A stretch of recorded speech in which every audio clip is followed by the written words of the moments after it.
Who made you, like, on a higher elite level? Who made you fall in love with goalkeeping, and who do you look up to now, where you're like, this guy's a joke? Go on, Mav, you can start.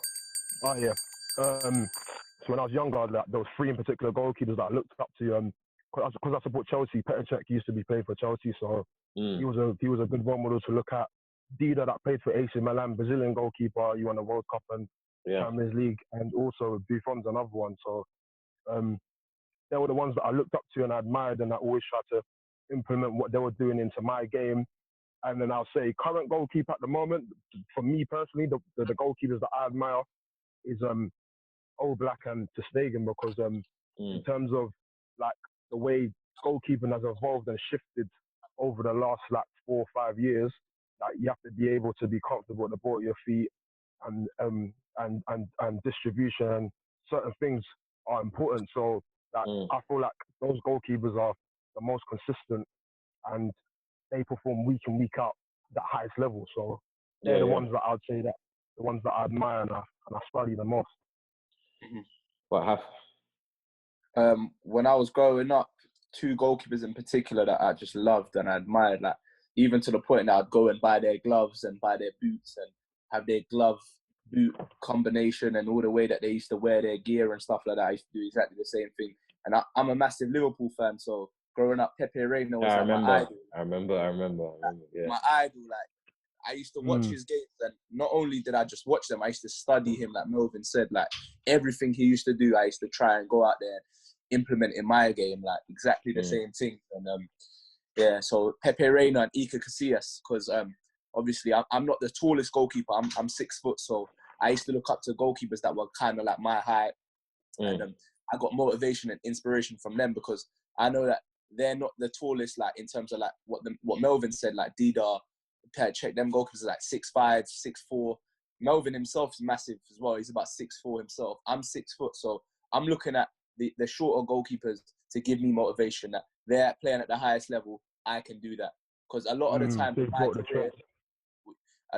in my career, the reason why clubs said no to me was because of my height. So when I'm looking at players like Casillas and Reina, who else is there? Keylor Navas, like the shorter goalkeepers, Ter Stegen, they give me motivation to say, look, they're doing it and they're at the highest level. Why can't I? Yeah. Well, for you, what would you say is, like, okay, you're talking about inches here, in terms of height and stuff, but as long as you can jump, then what is hindering you, like, or what is hindering the clubs from looking at you just solely on your height, let's say, for example? Well, luckily, kind of like the game's evolved in my favour a little bit. So, like Melvin said, like clubs look at goalkeepers that can play out from their feet now, and they're kind of not looking for a massive goalkeeper to come in. I mean, that's a positive, obviously. If you're massive and you can come and get every cross, it's a positive, obviously, innit?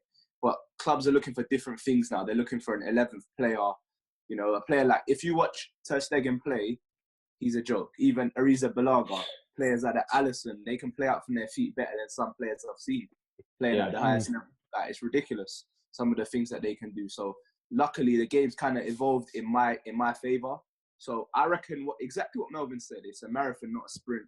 So as long as I can perfect my game and keep working and working hard, I'm sure in no time I'll get picked up by a club. So as long as I keep working hard and I don't lose motivation and keep grinding, I'm sure I'll be fine, because all I've got to do at this point is perfect my game. And I was having this conversation with Melvin off camera. I was telling him last time I saw him that we need to keep going. We need to be consistent. The more consistent we are, the better chance we have of pushing on. If we have one good season and a second season where it's not so good, that's going to hinder us, because all it takes is one excuse for a club to say no to someone like me and Melvin. Whereas if we have 4 or 5 consistent seasons, we give clubs no opportunity to say no. Do you know what I'm saying? So that's why it's important for me, Melvin, other unsigned keepers to just be consistent, work hard, and obviously ultimately give clubs no opportunity to say no. And of course, with you guys, like, it's just about staying ready for the opportunity, innit? So exactly, it's really what it's about. What would you say is being your highest point and your lowest point so far in your young careers? That's a good question. Do you want me to go first, yeah? Yeah, go first, man.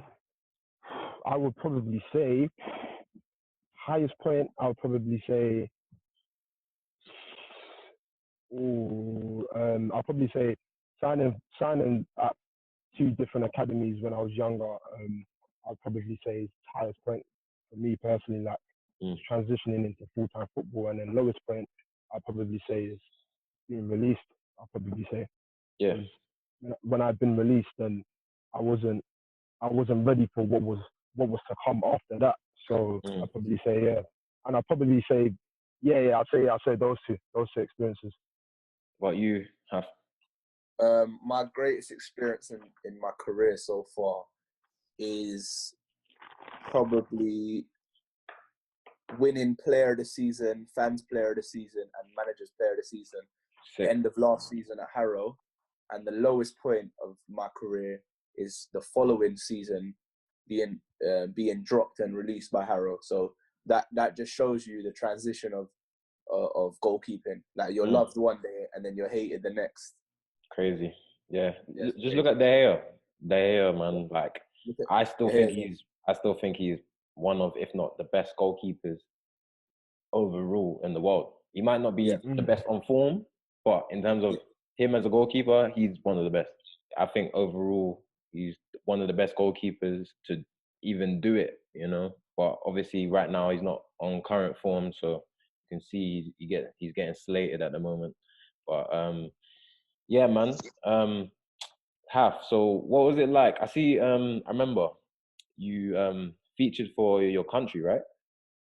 Yeah, so I done a training camp with my country 2014 when I was playing in Turkey. Yeah. Yeah, man. How was that experience?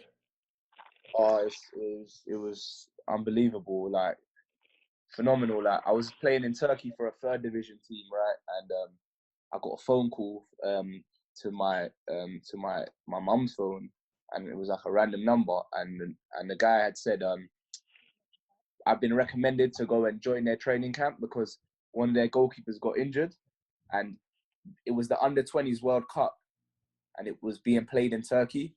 So I went and joined it for like 4 weeks, like a whole month, yeah. And I didn't take part in any of the games, but I trained with my team. And then Pogba was at the tournament.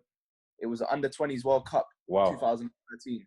If people was to go back and see what type of players played in that tournament, it's ridiculous. Like I think Dean Henderson was playing then, Pogba, like plenty of players to mention. But just going there wearing my country's badge was an honor for me, and just seeing the kind of support that my country was getting, it was ridiculous. And we ended up getting to the semi-final and lost to Uruguay. So yeah, it was an absolutely incredible experience, and just being around fellow professionals and stuff.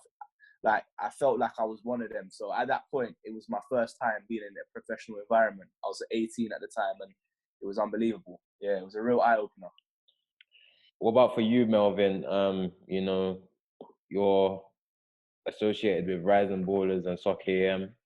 How is that like the other side of the coin in terms of football and YouTube and things like that, TV?